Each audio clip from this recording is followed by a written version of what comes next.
பெரியோர்களே, தாய்மார்களே, ஒரு மாலை நேரத்தில் நீங்கள் அனைவரும் கூட நம்முடைய முக்கியமான 4 பேச்சாளர்களை கேட்பதற்காக இங்கே வந்திருக்கின்றீர்கள். முதல் அதற்காக நன்றியை தெரிவித்துக் கொள்கின்றேன்.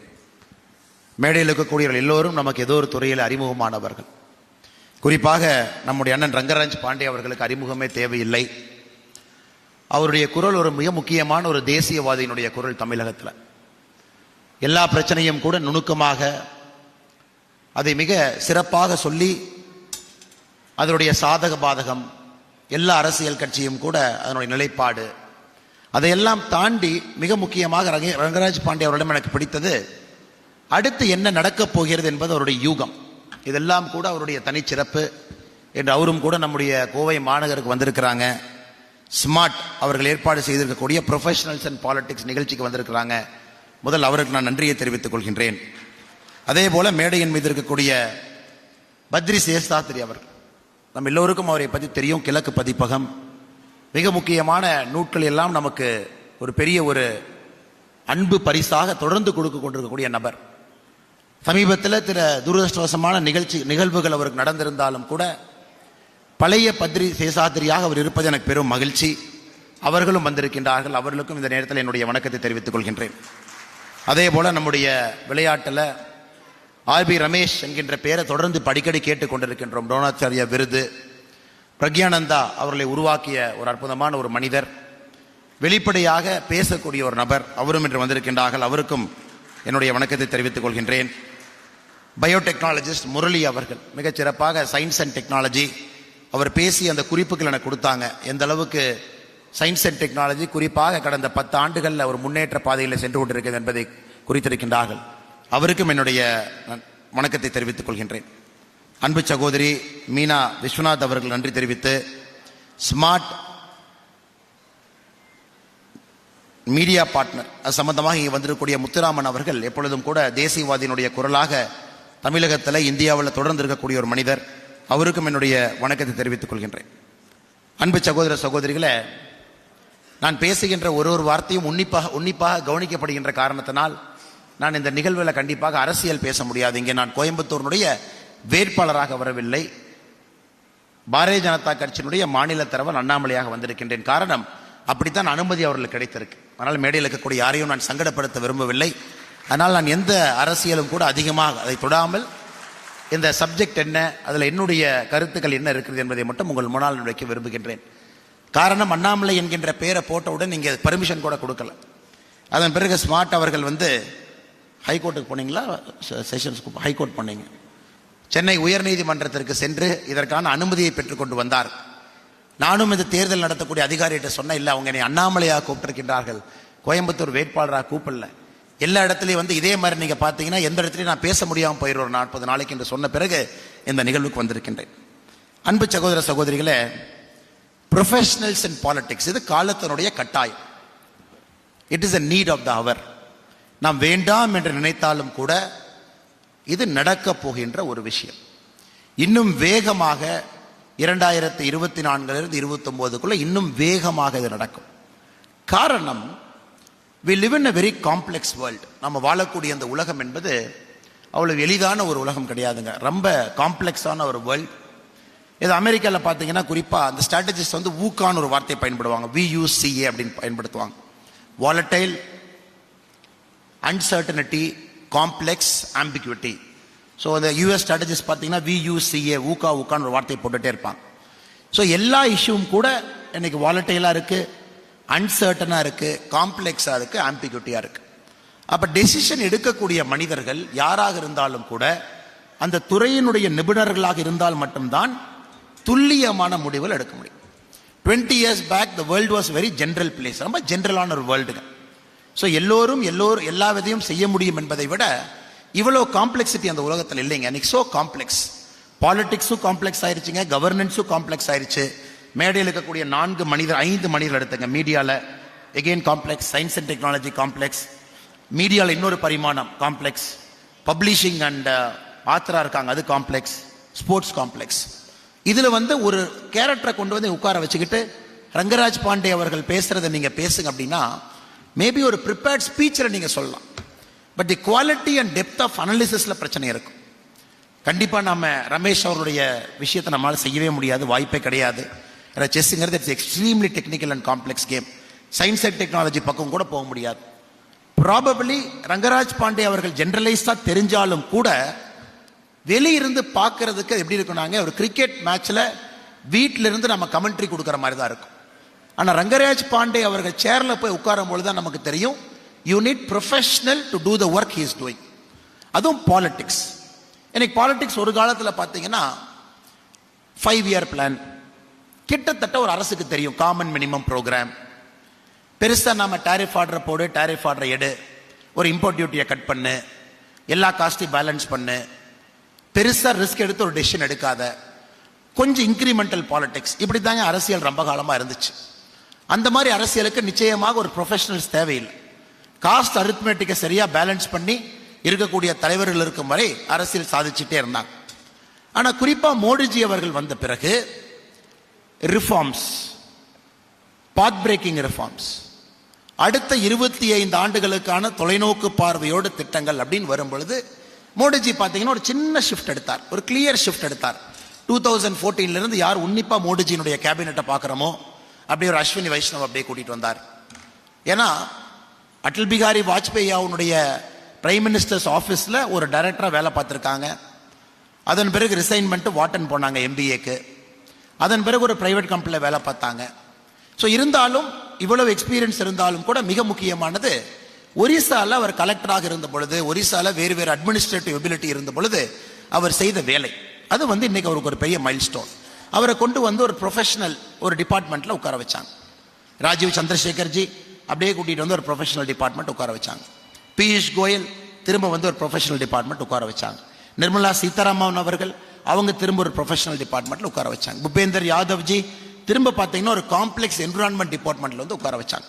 ஸோ மோடிஜியினுடைய அரசியலை யார் பார்க்குறோமோ அவர் ஒரு மிக்ஸ் ஆஃப் பாலிடிக்ஸ் போனாருங்க. அதாவது hard core political leaders who can hold fort, அவங்க மாநிலத்தை அவங்க ஏரியாவை எந்த தலைவர்களாக ஹோல்டு பண்ண முடியுமோ அவர்களுக்கும் இடம், அதே நேரத்தில் பாத் பிரேக்கிங்கா வித்தியாசமா சிந்திக்கக்கூடிய தலைவர்கள் அவர்களுக்கும் ஒரு இடத்தை வந்து மோடிஜி கொண்டு வந்தாங்க. அது மோடிஜியினுடைய இந்த 10 ஆண்டு காலத்தில் ஒரு டிரான்சிஷன் நம்ம பார்க்குறோம். மோர் டுவர்ட்ஸ் ப்ரொஃபஷனலிசம் நோக்கி பாலிடிக்ஸ் போக ஆரம்பிக்குது.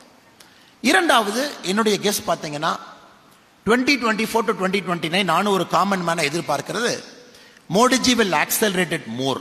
So 2024 cabinet will accelerated more அப்படிங்கிறது உங்களை போல் நானும் எதிர்பார்க்கிறேன். அந்த பிஜேபி காரியகர்த்தாவா இல்லைங்க, அஸ் அ ஜென்ரல் பப்ளிக்கா.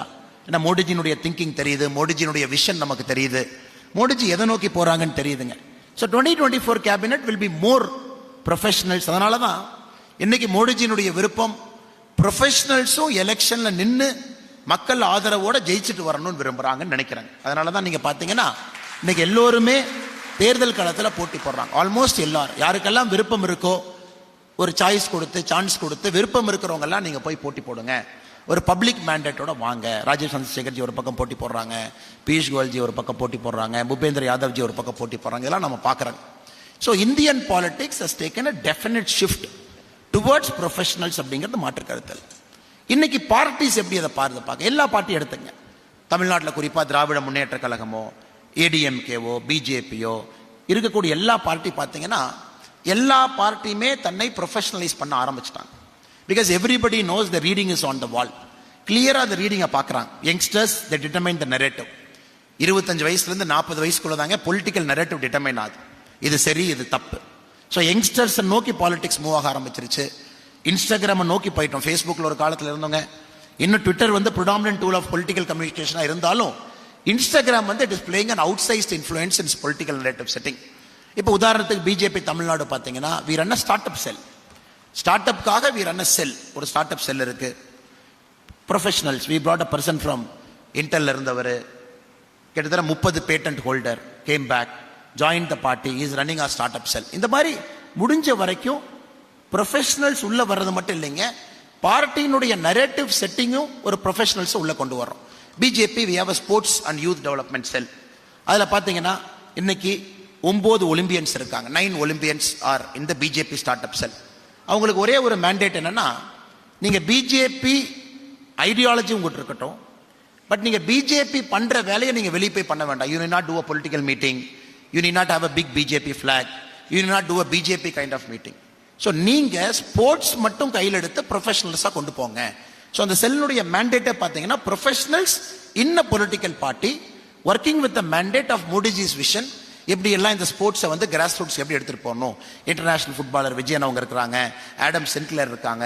இது நிறைய பேத்துக்கே தெரியாது, ஆச்சரியமாக இருக்க. நான் சொல்லும்போது நீங்களே ஆச்சரியப்படுவீங்க. There part of Tamil Nadu BJP sports cell. அதுவும் ப்ரொஃபஷனலைஸ் பண்ணிட்டு இருக்கோம், கீழே கொண்டு போங்க. ஸோ எதுக்காக இதை நான் திரும்ப திரும்ப சொல்கிறேன்னாங்க, the reading is on the wall. எல்லா பொலிட்டிக்கல் பார்ட்டியும் இன்னைக்கு தன்னை ப்ரொஃபஷனலைஸ் பண்ண ஆரம்பிக்கணும், அதை நோக்கி போக ஆரம்பிக்கணும். So the next set of professionals will enter.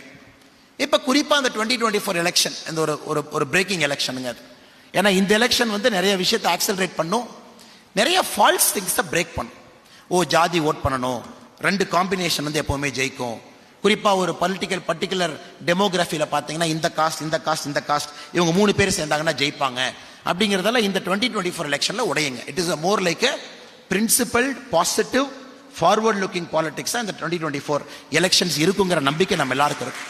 அப்படி இருக்கும்பொழுது என்ன ஆகுங்க, ஏன்னா ஒரு ப்ரொஃபஷனல் பார்த்தீங்கன்னா ஒரு ப்ரொஃபஷனலுடைய ஐடென்டிட்டியே ப்ரொஃபஷனல் தான். Is a doctor, is an advocate, is a lawyer, is an auditor.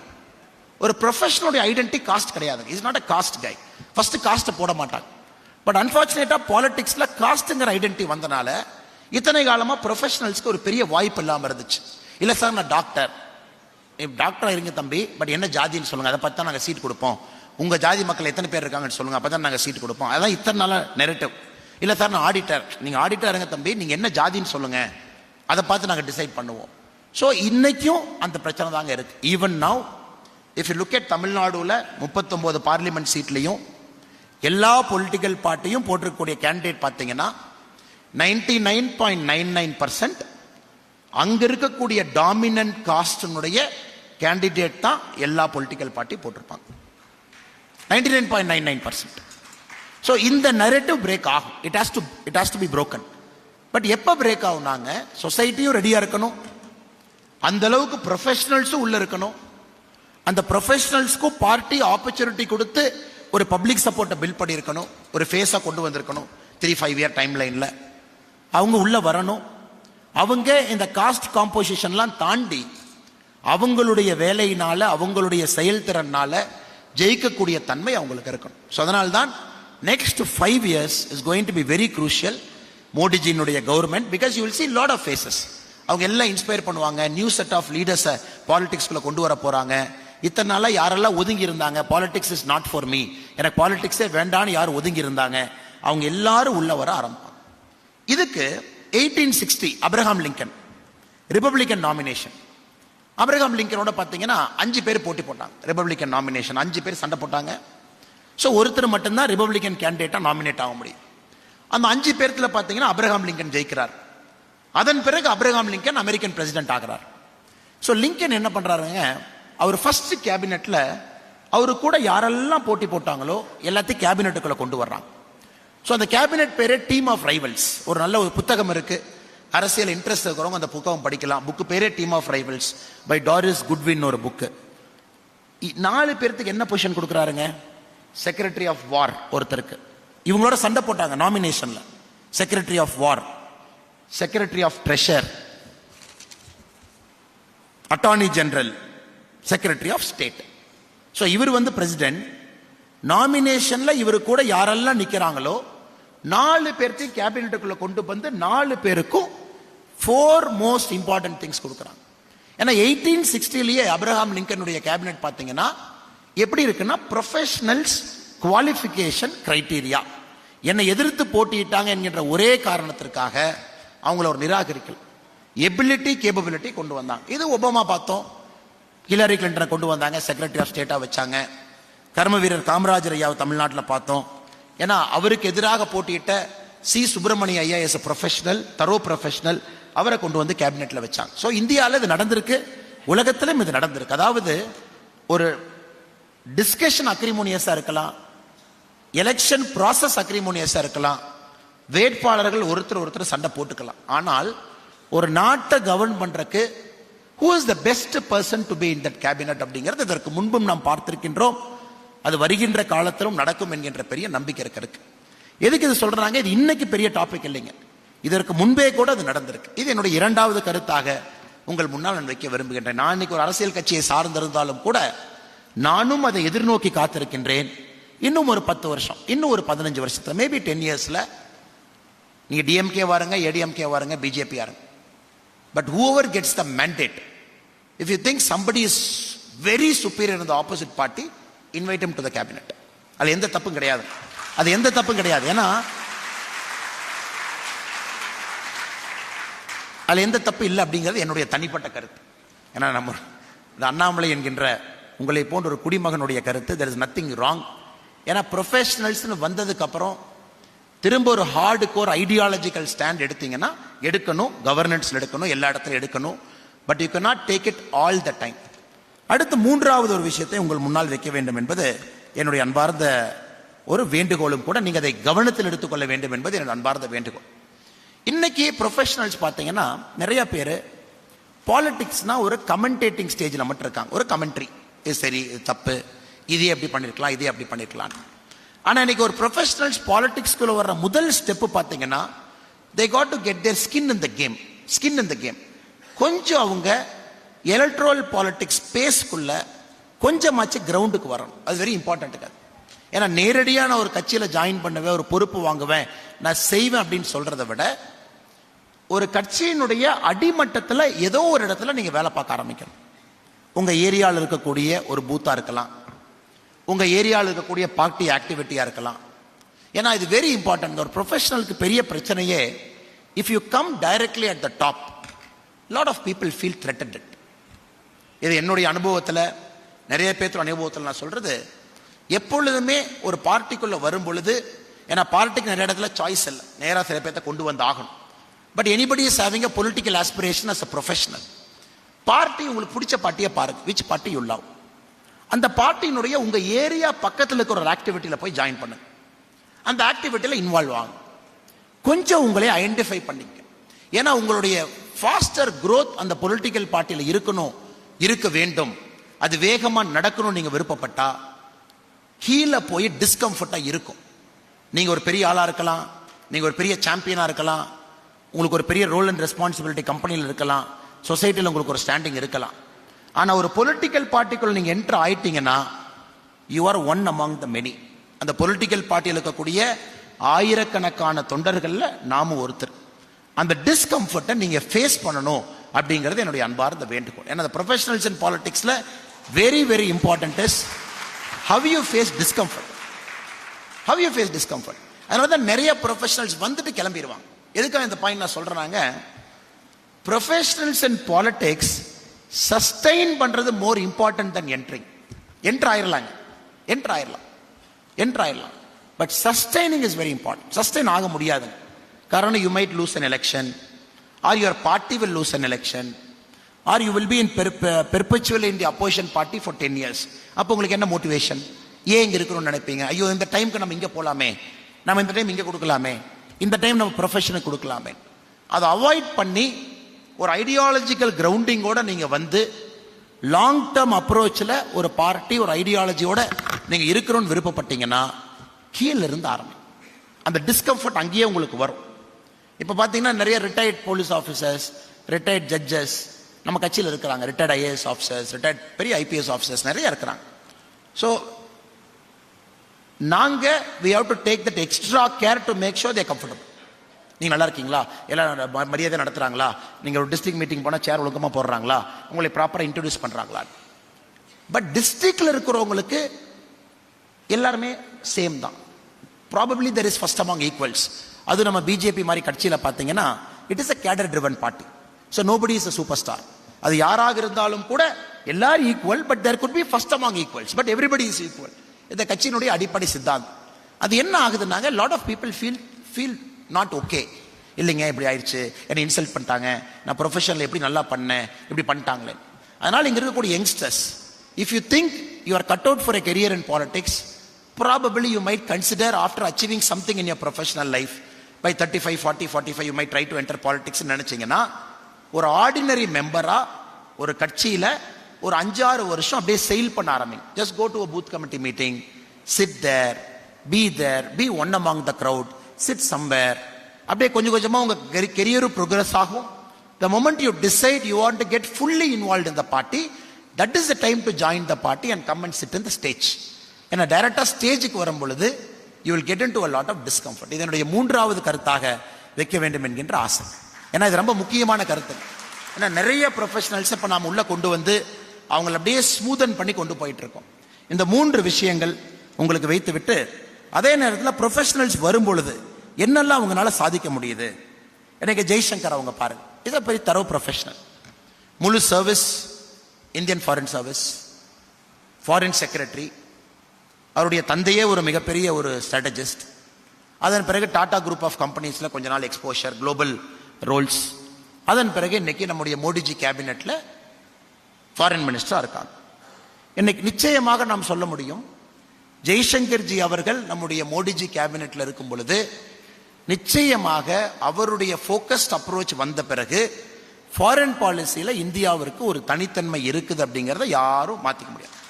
ஆனா அவர் வரும்போது, டே 1 வரும்பொழுது lot of people are critiquing. இது டிப்ளமசி இல்லை, இட் இஸ் பாலிடிக்ஸ். டிப்ளமசி வந்து ஒரு ஃபாரின் அஃபேர்ஸ் லெவல்ல, செக்ரட்டரி லெவல்ல இருக்கும். பட் ரொம்ப ஹையஸ்ட் லெவல்ல it is all politics. You cannot have diplomats at highest level. அதை அவர் டிஸ்ப்ரூவ் பண்ணியிருக்கார். அடுத்து பியூஷ் கோயல்ஜி எடுத்துக்கங்க. India, Middle East, Europe economic corridor, இதை வந்து America, India, Saudi Arabia, UAE, France, Germany, Italy, EU, இது எவ்வளவு பெரிய அக்ரிமெண்ட்னாங்க. இப்ப சமீபத்தில் நம்ம சைன் பண்ணது. Lot of people might not know, but I tell you an inside story. இது எவ்வளவு முக்கியமான ஒரு அக்ரிமெண்ட்னா, we are completely changing the geopolitical order. இன்னைக்கு உலகத்தினுடைய geopolitical order என்ன இருக்குங்க? the India, Middle East, Europe economic corridor, ஒரே இதுல சைனாவை கவுண்டர் பண்றோம், ஒரே இதுல அக்ரெசிவ் பவர்ஸை கவுண்டர் பண்றோம், ஒரே அக்ரிமெண்ட்ல பிக் பவர்ஸ் எல்லாத்தையும் நம்ம கிட்ட கொண்டு வந்திருக்கோம், including Saudi Arabia, including America, including the biggest of European powers, France and Germany. But நம்ம வெளியிருந்து பார்க்கிறோம், சைன் பண்ணியாச்சு. பட் இந்த அக்ரிமெண்ட், இந்த மாதிரி அக்ரிமெண்ட்லாம் பார்த்தீங்கன்னா it is all minimum 2-3 years in making. Minimum 2-3 வருஷம் ஃபைன் பிரிண்ட்ஸ், ஒரு விஷயத்தை சால்வ் பண்ணி அதை டெஃப்டா ஹேண்டில் பண்ணி, ஒரு கண்ட்ரியும் த்ரெட்டன் பண்ணாம, ஒரு கண்ட்ரிக்கு இந்த டீல்ல they should take something out of this deal. In a deal when one country gets everything, no country is willing to participate. So இந்த டீல் பியூஷ் கோயல்ஜி அவர்கள் பண்ணியிருக்கக்கூடிய, நம்முடைய மோடிஜி அவர்கள் பண்ணியிருக்கக்கூடிய India, Middle East, European economic corridor has completely changed the nature of world order. இது ஒரு professionals அங்க இருக்கிறாங்க, தெரியும் how to clinch it. ஒரு எக்ஸாம்பிள் சொல்ல முடியும். ஜோதிராதித்ய சிந்தியா. ஜோதிராதித்ய சிந்தியா உங்களுக்கு பார்த்தீங்கன்னா is a very unique person. Though he comes from a very well established political family, Raja family, but when you meet him, when you sit with him, when you talk with him for half an hour, ஒரு நாள் ஒரு வாட்சை பார்த்தாங்க. his watch was 20 minutes ahead of time. என் பக்கத்தில் உட்கார்ந்தார். நான் அவர்கிட்ட சொன்னேன், சார் டைம் கொஞ்சம் தப்பா இருக்கு, கரெக்ட் பண்ணிக்கங்க. we were sitting in Trichy. 20 நிமிஷம் வேகமா இருந்துச்சு சார், கொஞ்சம் 20 நிமிஷம் அதிகமா இருக்க, டைம் கரெக்ட் பண்ணுங்க. சிந்தியாஜி told me, இல்லப்பா 20 minutes எப்பவுமே நான் லைஃப்ல ஃபாஸ்டா இருக்கணுங்கிறக்காக 20 minutes டைம் வந்து முன்னாடி வச்சிருக்கேன் அப்படின்னு. இது ரொம்ப ஆச்சரியம். he actually is like that. அவர் ஏதோ பேருக்காக சொல்லிங்க, by nature also is like that. இன்னைக்கு என்ன பண்ணிருக்காங்க பாருங்க. நம்ம ஆட்சிக்கு வந்த பொழுது 2014 மோடிஜி 72 ஏர்போர்ட்ஸ் இருந்துச்சு, இன்னைக்கு 151 கொண்டு போயிட்டாங்க. Professionalism. I think India builds not only the largest number of airports, we also built the fastest airport. If you look at the airport, பூமி பூஜை போடுறதிலிருந்து airport opening, I think the indoor one is making a world record in terms of the square feet capacity. பூமி பூஜை போடுறதிலிருந்து airport திறக்கறதுக்குள்ள we are setting a global benchmark in logistics management and building an airport. இதெல்லாம் ஒரு ப்ரொஃபஷனலுக்குனால பண்றாங்க. அஸ்வினி வைஷ்ணவ் சொல்லவே வேண்டாம், 2 important ministry, railways இருக்கு, electronics இருக்கு. குறிப்பா உங்களுக்கு தெரியும், சமீபத்தில் ஒரு போர்டில் எழுதிட்டு இருப்பாரு, நீங்க அந்த வீடியோ பார்த்திருப்பீங்க, செமிகண்டக்டர் பத்தி அந்த வாட்ஸ்அப் வீடியோ பார்த்திருப்பீங்க. Ashwini Vaishnawji takes a class to ஜேர்னலிஸ்டுக்கு வந்து போர்டில் எழுதுறாங்க, செமிகண்டக்டர் பாலிசி என்ன, செமிகண்டக்டர் ஈகோ சிஸ்டம் என்னன்னு ஒரு minister like technocrat is explain. இன்னைக்கு பாத்தீங்கன்னா India is 90% railway electrification, 50% railway electrification. Out of that 90 has happened only after Ashwini Vaishnavji has taken over as India's railway minister. இந்த மாதிரி பல உதாரணம் சொல்லிட்டே போலாங்க. Bhupendra Yadavji India's install renewal energy 28 கிகாவாட்ல இருந்து இன்னைக்கு 174 gigawatt. India is playing a leading role in global ecology sector. இன்னைக்கு நாம நெரேட்டிவ் செட் பண்றோம். இதெல்லாம் பாத்தீங்கன்னா Americans in Europeans use to set as narrative, குறிப்பா ரெனியூவல் எனர்ஜி. இன்னைக்கு நாம குளோபல் கார்பன்ஸ்ல, குளோபல் காமன்ஸ்ல, குறிப்பா கார்பன் ஆஃப்செட்ல இல்ல இன்னைக்கு இந்தியாவுடைய narrative is very important narrative. அதுவும் முக்கியமா ஒரு அமைச்சர் இருக்காங்க, ராஜீவ் சந்திரசேகர்ஜி. உங்களுக்கு தெரியும், சாஃப்ட்வேர் சைட்ல அவருக்கு இருக்கக்கூடிய மென்மையான அந்த அறிவு. Because he himself he ran a company, BPL, Soldat, Juniper Networks. அதன் பிறகு இன்னைக்கு பாத்தீங்கன்னா குறிப்பா இந்தியாவுடைய நெக்ஸ்ட் பாலிசி எப்படி இருக்கணும், சோஷியல் மீடியா பாலிசி எப்படி இருக்கணும், டெக்னாலஜி பாலிசி எப்படி இருக்கணும், அதில் ராஜீவ் சந்திரசேகர்ஜி இருக்காங்க. அதனால் நண்பர்களே, அதிகமாக நேரத்தை எடுத்துக்கொள்ள விரும்பவில்லை. என்னுடைய 3 கருத்துக்களை மட்டும் உங்களுக்கு பதிவு செய்ய வேண்டும் என்கின்ற ஆசை. ப்ரொஃபஷனல்ஸ் வரணும், அதற்கான நேரம் next 5 years it is going to accelerate. அதில் எந்த மாற்று கருத்தும் இல்லை. வரும் பொழுது ப்ரொஃபஷனல்ஸ்க்கு பாலிடிக்ஸ்ல இன்ட்ரெஸ்ட் இருக்கு, to sustain and to be in the long run and politics. Full time வர்றதுக்கு முன்னாடியே put your feet in the water. உங்க தண்ணிக்குள்ள லைட்டா காலை விடுங்க. உங்களுக்கு பிடிச்ச பார்ட்டி அப்படியே லோக்கலா மூவ் பண்ண ஆரம்பிங்க. கொஞ்சம் கொஞ்சமா ஃபெமிலியரைஸ் ஆயிக்குங்க. Try to get into that comfort zone or be in the discomfort zone. I think better way of saying is discomfort ஜோன்ல இருக்க பழகிக்குங்க. Slowly study when your time is right, you will see politics in a very different way. You will not see it as business, winning and losing. You will see politics as a long-term approach to solving social problem. இந்த 3 கருத்துக்களை உங்களுக்கு சொல்ல வேண்டும் என்கின்ற ஆசை. அதே நேரத்தில் நம்முடைய ஸ்மார்ட் குழுமத்திற்கு ஒரு பெரிய நன்றியை தெரிவித்துக் கொள்கின்றேன். மிகுந்த சிரமத்துக்கு இடையில இதை ஆர்கனைஸ் பண்ணியிருக்காங்க. மீனா விஸ்வநாத் அவர்கள் உட்பட நம்முடைய தேசிய சிறர்கள் எல்லாரும் இங்கே இருக்கிறாங்க. எல்லாருக்கும் அந்த நேரத்தில் நன்றிகளை தெரிவித்துக் கொண்டு, நம்முடைய நண்பர் நாகர்கோவிலிருந்து சுரேஷ் அவர்கள் ஐடியா கால்டு மலைன்னு ஒரு புக் எழுதியிருக்காருங்க. யாத்திரை போகும்பொழுது ஐ மெட்டும், I felt I am not a guy who will deserve a book. அதனால தான் பார்த்தீங்கன்னா புக் ரிலீஸ் ஃபங்க்ஷனை கூட கொஞ்சம் நான் வரல. I came only for this function because books are written by some people who might see something in me, but I really don't see anything in me, at least for the time being. அதனால் சுரேஷ் அவர் எங்கிட்ட ஏதோ பார்த்துருக்காரு. அதுக்காக சுரேஷ் அவருக்கு நான் நன்றியை தெரிவிச்சுக்கிறேன். Thank you so much for effort in writing that book and getting that book release despite many arts. Thank you Suresh அவரை, இங்கே இருக்கீங்க நண்பருக்கு பெரிய நன்றி. Thank you so much. மேடையில் இருக்கக்கூடிய எல்லோருக்கும் நன்றி தெரிவித்து, வந்திருக்கக்கூடிய எல்லோருக்கும் நன்றி தெரிவித்து என்னுடைய உரையை முடித்துக் கொள்கின்றேன். நன்றி, வணக்கம். பாரத் மாதா கி Jai. Thank you. Now, the entire organizer and organizing team will have a group photo with our chief guest, Sri Annamalai Anna, with the other guest speakers.